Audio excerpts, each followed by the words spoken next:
Depuis lundi, 270 délégués des églises du Pacifique mènent leur assemblée générale à l'Amphi 400 de l'Université de la Nouvelle-Calédonie.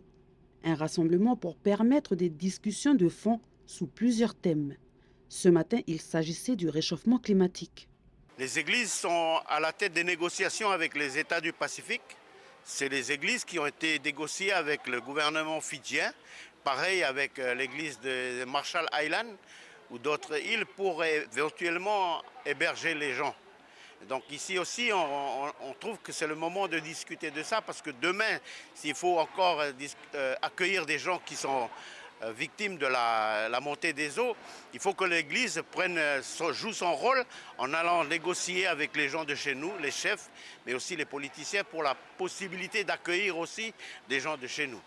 Pour rappel, la semaine dernière, l'Australie a offert l'asile climatique aux 11 000 citoyens de Tuvalu, un archipel menacé de disparaître par la montée des eaux liée au réchauffement climatique. Une problématique qui touche tout le Pacifique. Donc l'Église compte mener un travail de fond pour accueillir les habitants des îles touchées, d'où l'importance pour les habitants du Kiribati de participer à ces échanges.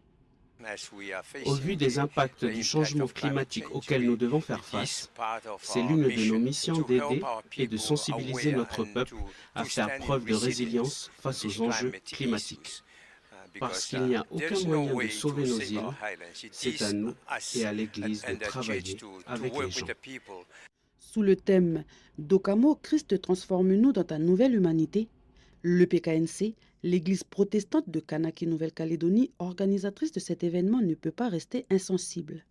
C'est à nous aussi de montrer la valeur du Dokamo chez nous et pour dire aussi aux gens qu'on a une politique d'hospitalité. C'est à nous de réfléchir là-dessus.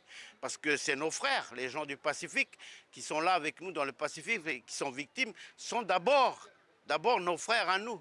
Donc du coup, c'est le moment de faire preuve d'humanité extraordinaire, puis de réfléchir sur la question et la possibilité d'accueillir des frères ici chez nous.